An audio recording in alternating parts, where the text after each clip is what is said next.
Thank you, everyone, and welcome to today's workshop on searching and applying animal research literature to improving animal welfare and to fulfilling your IACUC requirements. I'm Chris Elpy, the Associate Dean of Libraries and Information Sciences here at Mount Sinai.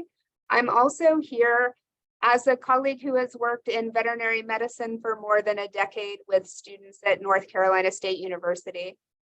This session is being recorded and we will make it available in 3 weeks on the Levy Library YouTube channel. So if you had colleagues that weren't able to come today, I hope you'll encourage them to see the workshop online.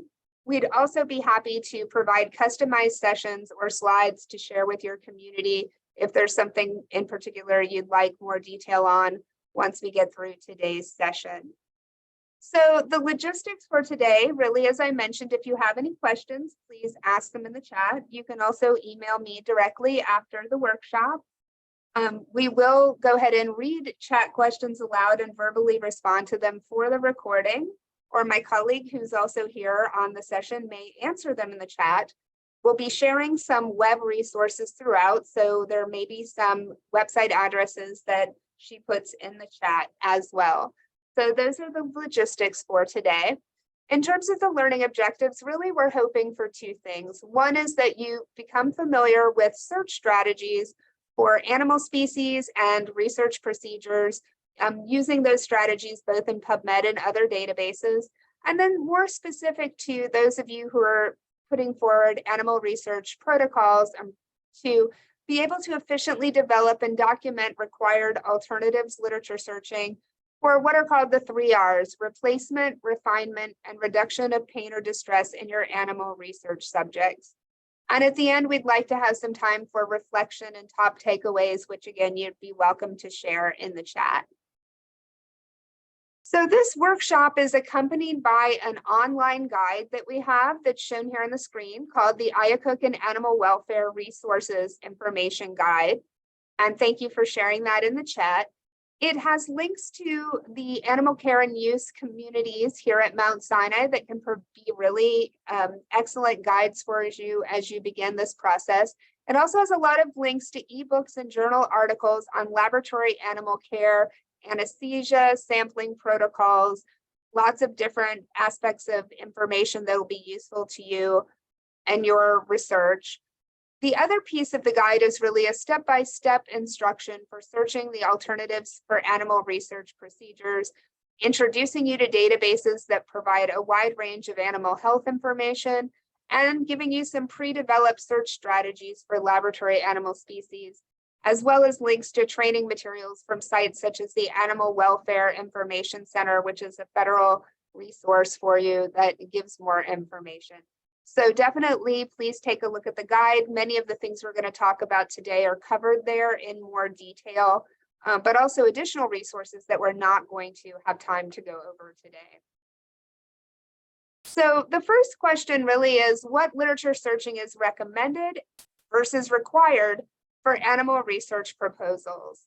So when you're proposing an animal research activity, there are several things that you need to do that, in my mind, would make someone want to do a literature search. So the first thing you have to do is provide a rationale for why are you involving animals? Is the species you're thinking of appropriate? And the number of animals you're going to be being used. And I think the literature search can help you with all of that because you can see what species have been used for similar research activities. What sample sizes have they used? Were those sufficiently large to discover a meaningful difference as a result of the item that you're investigating? So number one definitely lends itself to having a background literature search. Secondly, describing the procedures or methods that you're designing to assure that the comfort and pain to animals will be limited. Discomfort and pain, excuse me, to animals will be limited, and that the appropriate drugs will be used where indicated to minimize pain and discomfort. And again, there's quite a lot of literature, as well as those handbooks and other resources I mentioned on the previous guide, that give you some insight into what drugs are available and appropriate. This is also where consultation with your veterinary colleagues here at Mount Sinai is very important. The third, which I've bolded and underlined, is really the area where it's absolutely necessary to have a literature search. And this is when you're writing the narrative descriptions of methods to consider alternatives to procedures that cause more than momentary or slight pain or distress to animals. And then finally, you are also, when you submit one of these animal research protocols, providing written assurance that the activities do not unnecessarily duplicate previous experiments.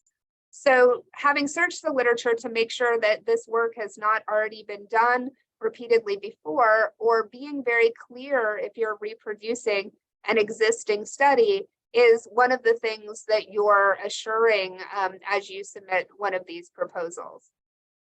So there's lots of reasons, in summary, to do literature searching related to supporting your animal research protocols. Before we get into a little bit more detail about the various strategies, I wanted to talk about the meaning of animals in animal research, because the way we use the term animals in general speaking is different than how animals are defined in the Animal Welfare Act. So for the purposes of what we're working on today, you can see here in the quoted definition that animals really are, they are focusing on dogs, cats, non-human primates, guinea pigs, hamsters, rabbits, or other warm-blooded animals or mammals being used for research, teaching, testing, experimentation, etc. There's specific exclusions for birds, rats, mice, and then for animals that are not warm-blooded, such as fish. And this is where I would say that although those are excluded by the federal government's animal welfare definitions, there's still many reasons to search for literature on improving the use of those species in research. So the strategies that we're going to focus on today also have information for you to work with those groups. So first, we're going to talk a little bit about when is searching recommended, and then we'll move on to the requirements. So I think it's highly recommended that you do a literature search to when you are considering using a new animal species in your work, learning about animal husbandry in those areas, learning about anesthesia and pain management.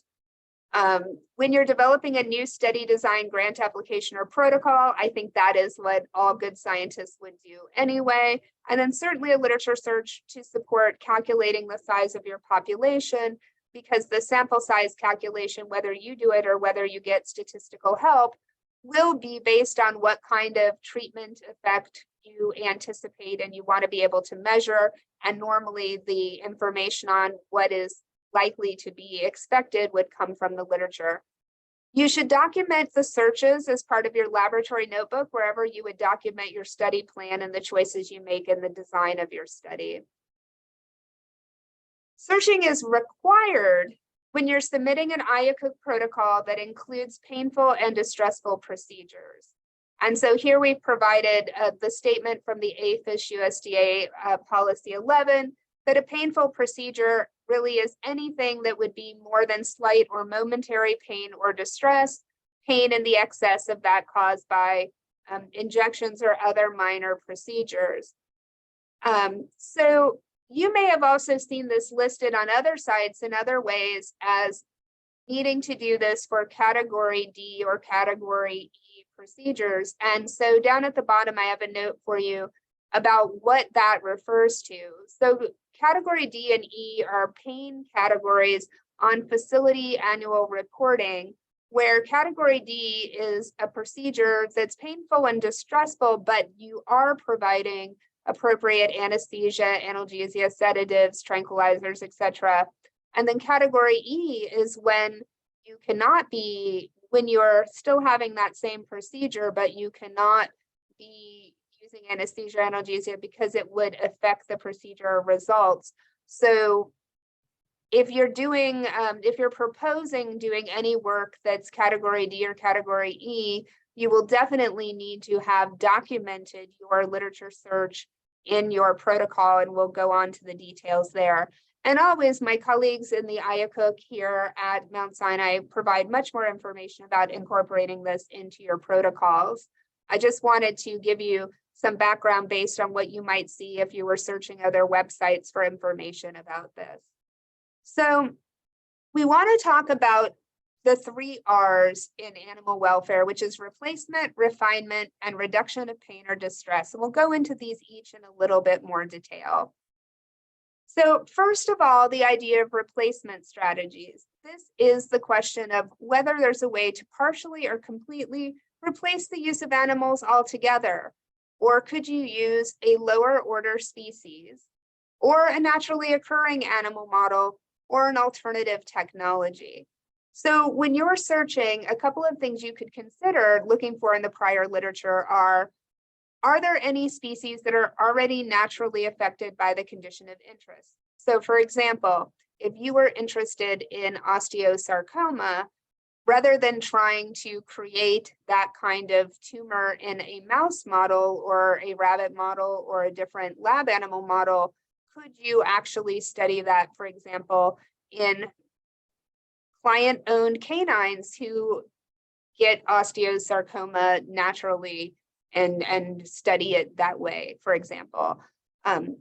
Is there a prior literature on species used in prior studies and the differences observed? So maybe someone has already done that study in your species and found that the results weren't reliable, or that you need a different kind of approach that would change what you're proposing. So maybe you would do it with a different species, or change the study design because of the results already found in your species by someone else.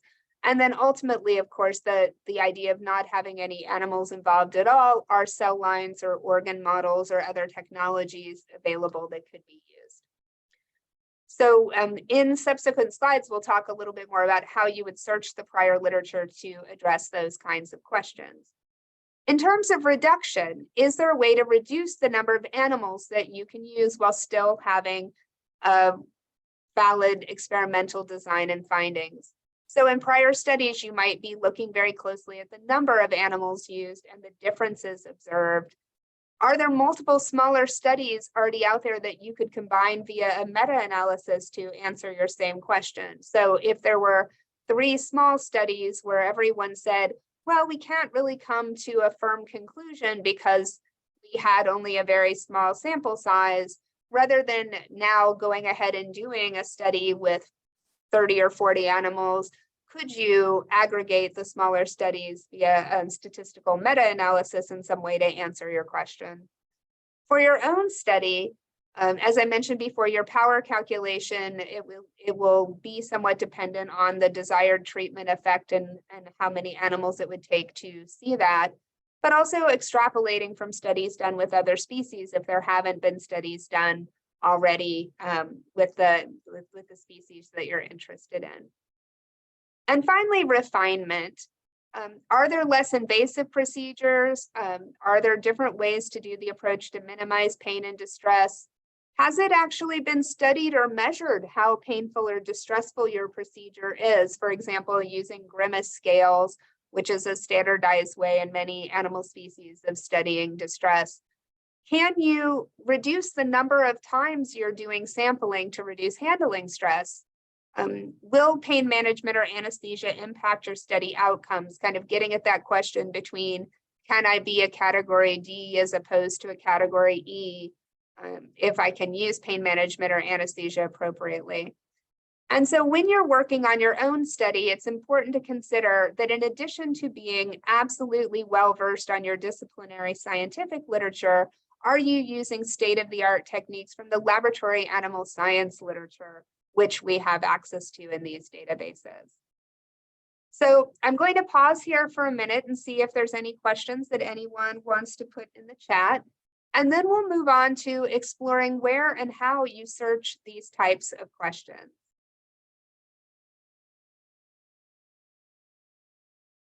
So the Levy Library has pulled together this list of both free and licensed databases that you can use to search all 3 of the 3 R's areas.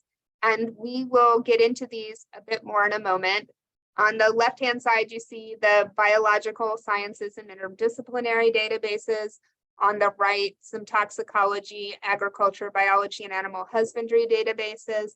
And on subsequent slides, we'll focus on some databases specifically designed for looking for replacements and are identifying alternatives. And so this is that set of subject-specific databases for alternatives in 3Rs. And these are especially valuable, as I said, for searches on replacement and refinement. One of the things that is important to point out with these, especially the AWI refinement database that I'm going to demo for you in a minute, is that many of these are good for things that you cannot find via a PubMed search, things that are from conferences or from newsletters or from different kinds of resources that weren't published in the peer-reviewed journal literature. Because the literature here is different, each database has its own search options and instructions. So it's really helpful to actually make sure you take a close look at those, as I'll show you in the next example that we're going to do.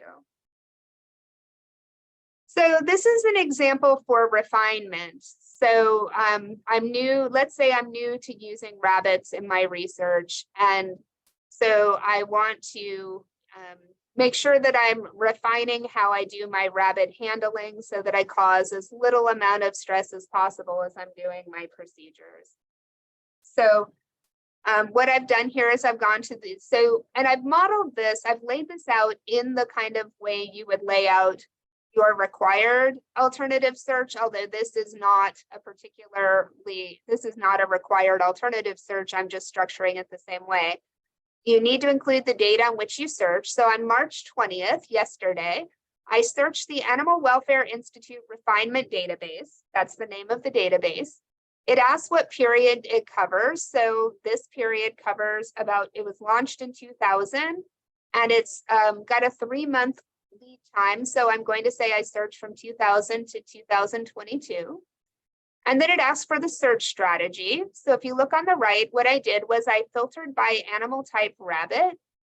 And then I used the filter by topic options for restraint and handling.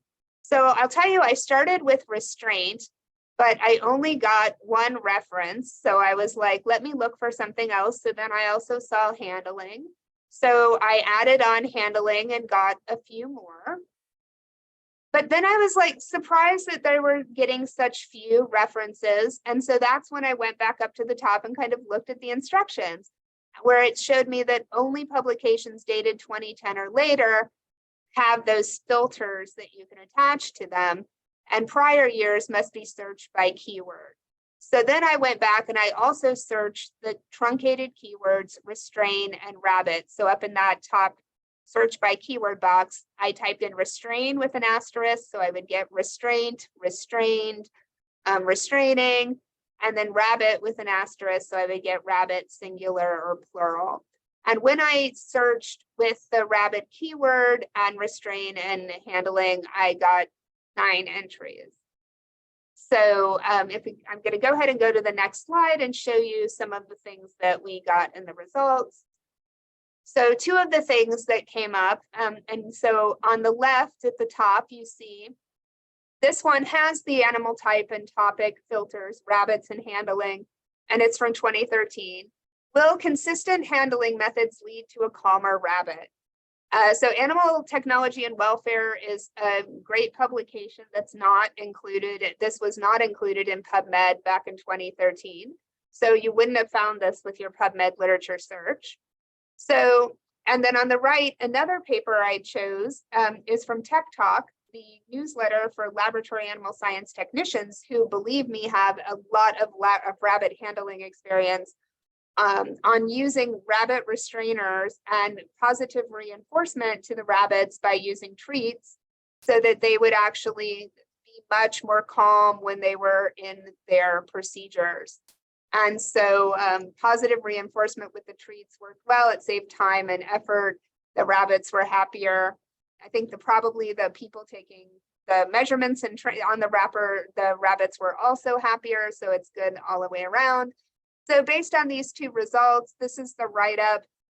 Based on these results, we decided to handle the rabbits using a single consistent method, which meant I would train all of my students or everybody on my study to approach the rabbits the same way.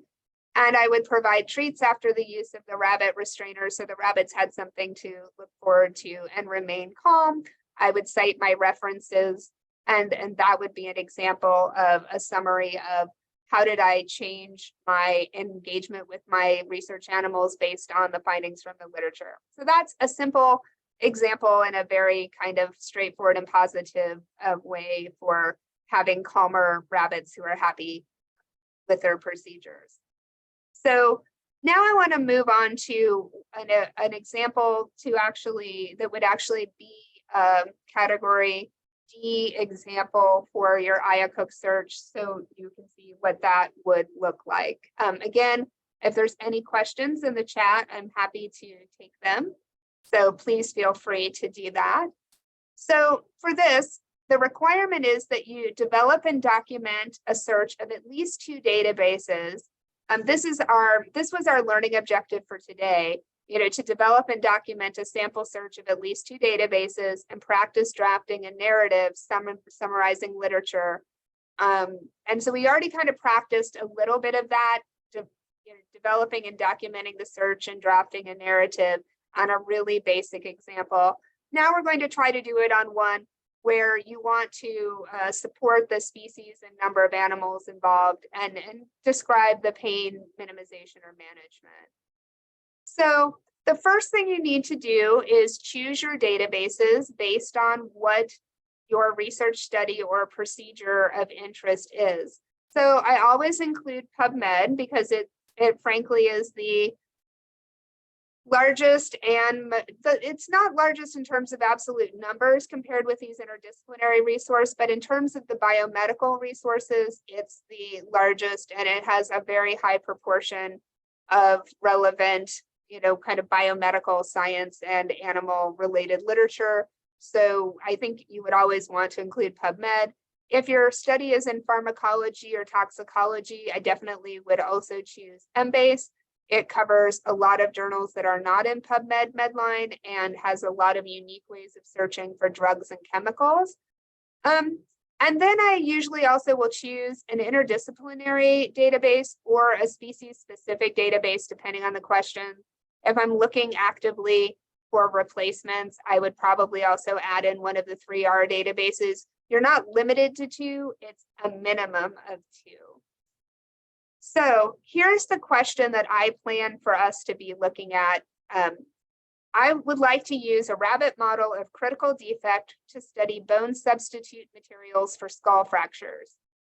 The past studies I've seen showed a lot of variability in location where people made this critical defect in the skulls and an individual rabbit response. So I'm thinking I might need a really large number of rabbits to do my study. And so I'm wondering, is there a best location to create this deficit or design to reduce the deficit or study design so I could reduce the number of animals needed or reduce the variability in the study. So here we're really trying to reduce the amount of animals used, but potentially also be open to other kinds of refinements. So we are going to go ahead and develop a search, and we're going to develop a search for PubMed first. I usually develop the search for PubMed first. So we need to think about our subject headings, our keywords, how we're going to use truncation, how we're going to narrow with and, with broaden with or, and whether or not we're going to apply any limits. So let's talk about each of these things. There's an additional search example in the LibGuide that we mentioned earlier about minimizing pain and distress for blood sampling in rabbits that kind of shows this another kind of example. But for the example we're looking for, let's just walk our way through developing this search. So the first question is whether there are subject headings for your species or your procedure or the outcomes you're looking for. And the family that rabbits come into, there is a subject heading for Lagomorpha. There are also subject headings for hares or rabbits. If you search on this higher level, one meshes in a cascading tree structure. You can't see my hand making the cascading gesture here, but if you search Lagomorpha, then you will automatically get hares and rabbits if you're using medical subject headings. There's a ton of keywords that we could use that you'll see as we get to the lower parts of this example. Using truncation, again, so here's an example. We might want mandible or mandibular if we're talking about making this critical defect in the jaw. So you could search on mandib with an asterisk to get both of those variations. So when we do a search like this, we're typically starting with our species, combining it with our procedures, and then potentially narrowing it down with the outcomes that we're looking at assessing. And adding different terms with and is a way to keep narrowing it down to make it more focused on what we're looking for. So, but we also need to potentially do things to broaden our search, and that's where we use or. So I have mandib, as I mentioned, but the word could be jaw. It could be a critical size defect. The critical size could have hyphens or not. It could be a skull defect. So I have calvaria or calvarium. I should also have put probably or skull here. And then again, adding the word defect because I'm wanting to make a defect in there. And so you can see that's a combination of using ors to connect with parentheses to group those together, and then using and to combine with another term. I'll be honest, I usually don't limit by language or date. I find that items might have an English abstract, or other countries do a very good job with animal welfare. So I really like to see everything that's available. And honestly, it's hard to justify making a date cutoff. So I tend to let the science speak as I look for the results rather than setting an arbitrary cutoff for my own searches. That said, I'll show you an example where you could potentially justify a date cutoff on the next slide, or not this next slide, the slide following the next slide. So there are thousands and thousands of alternative searches done every day in the world. And so we definitely don't want you to have to recreate the wheel. There are many existing search strategies, also known as hedges, for laboratory animal research. The best and largest group are at the top left. You see there's a set of animal search hedges put together by the Animal Welfare Information Center and the Animal and Veterinary Information Specialists. I have to disclose that's a library group that I'm part of, and so work that I've done in the past has contributed to that group, although I was not a participant on creating the existing hedges that are on that Open Science Framework website. But I've also shared examples from the University of Colorado and Yale that that I'll use in what we're doing today. So definitely you don't have to start from scratch. You can take these and kind of modify these to cover what you're looking for. So this is an example of the search that I just mentioned. I took their rabbit hedge. The rabbit hedge here is the one from Colorado. And then I made a group for the skull deficit that I mentioned. And because I need to cluster those twice, I have two sets of parentheses, one around the skull set, and then one around when I looped in the word deficit. And then in terms of outcomes, you could skip this, but I think there's a large amount of literature on this topic. So I really want to focus on any that talked about the numbers, reducing variability or response. There's lots of other words I could use here. This is just a basic search example to get us started. So when I ran this search in PubMed, I got 310 results. And these are in order of best match. You can also switch them around to be in most chronological, in chronological order or other orders that you want. The first paper here, which is a 2015 publication, is actually a systematic review of papers about critical size defects for these bone experiments, evaluating the quality of the studies. So this is an example where you could potentially say, I'm going to use this paper as a starting point and then only look at the literature that's more recent than this paper. But please note, even though it's a 2015 publication, when you look at the methods of this paper, the literature search is actually covering only up till August 2013. So you would need to search from 2013 to the present, not 2015 to the present. And they used Medline, PubMed, and Google Scholar, and did not restrict the date of publication, looking for these rabbit studies reporting the healing of these critical size defects in the calvaria.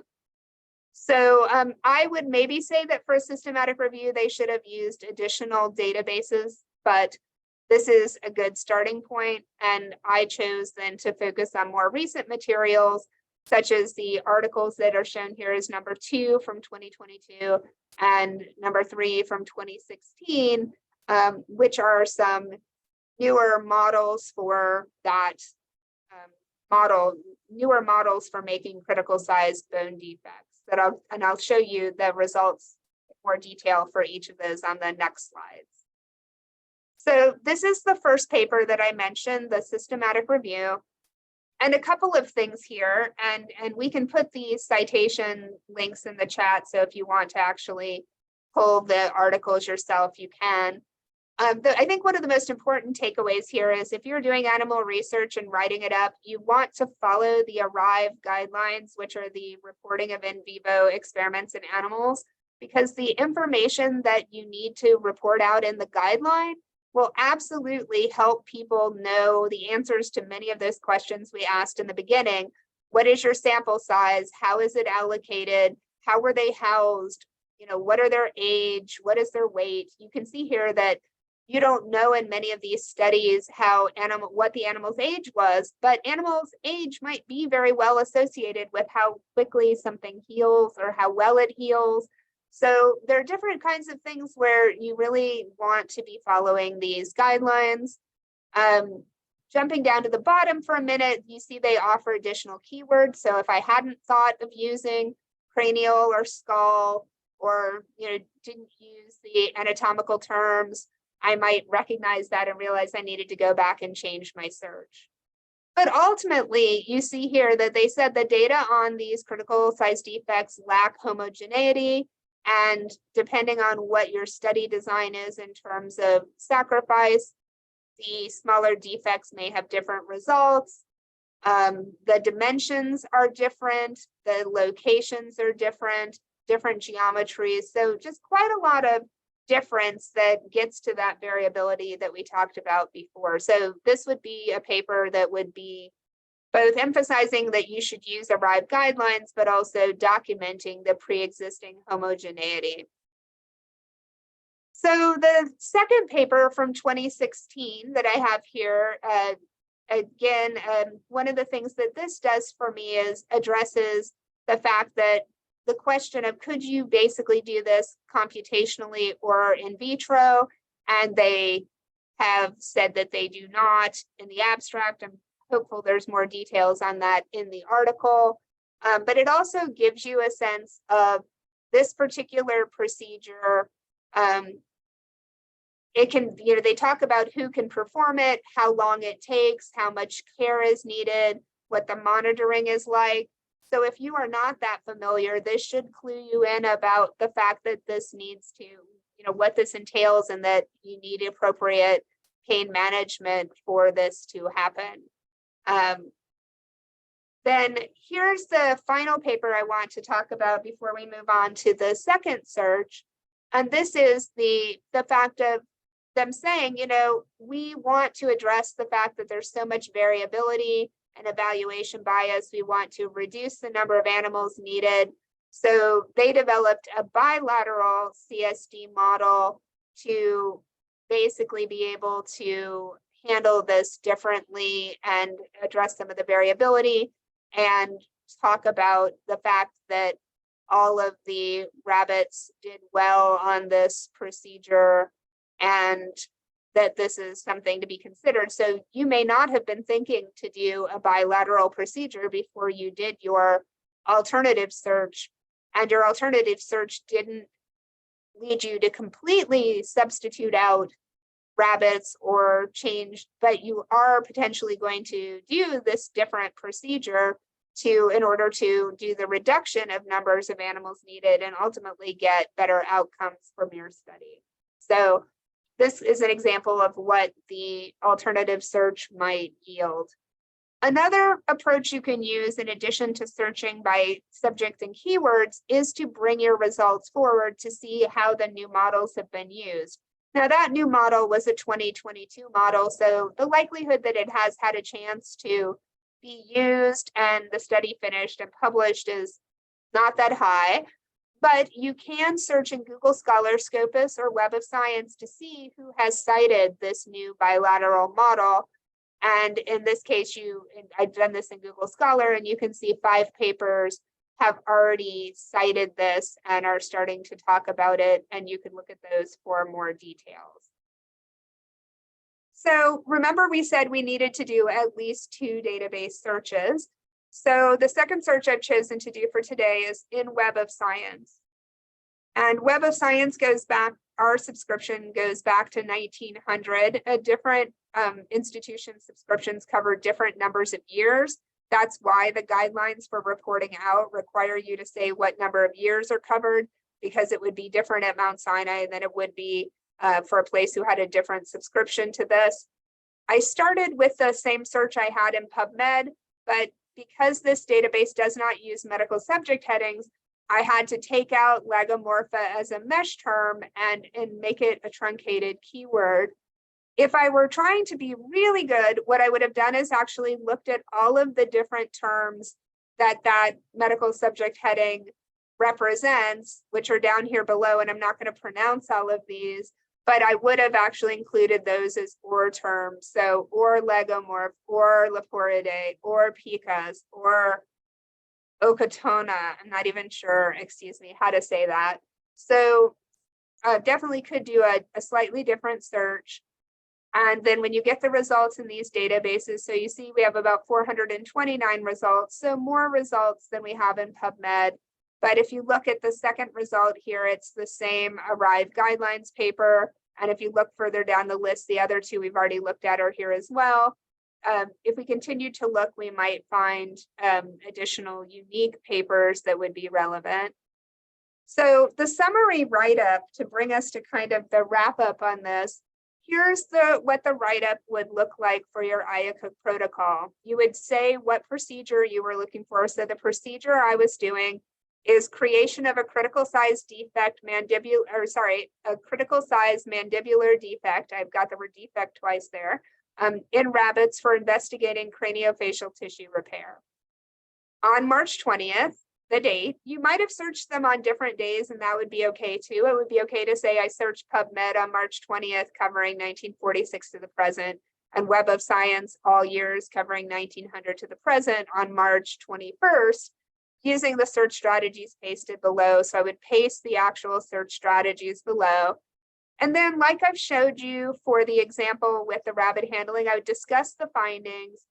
If I identified alternatives, I would discuss why I was not using them. So in this case, if I saw the bilateral approach, but I chose still to not do the bilateral approach, but to do the unilateral approach, I would explain why not. And I would cite the references that I used, both for the bilateral for why I'm not using it, but also for the articles that support why I should use the unilateral for my particular situation. So you might cite things that you're not ultimately using, but to explain why you're not using them. And so that's really the overview of what we had for today. And so I think, at this point, I'd like for you to reflect on your top takeaways from today. If you learned anything that was new, what your biggest challenge is when you think about searching the animal research literature, and feel free to share those in the chat. And what I'll do here in a minute is we'll go ahead and stop the recording, and then we can have a chance to come offline and chat a bit more.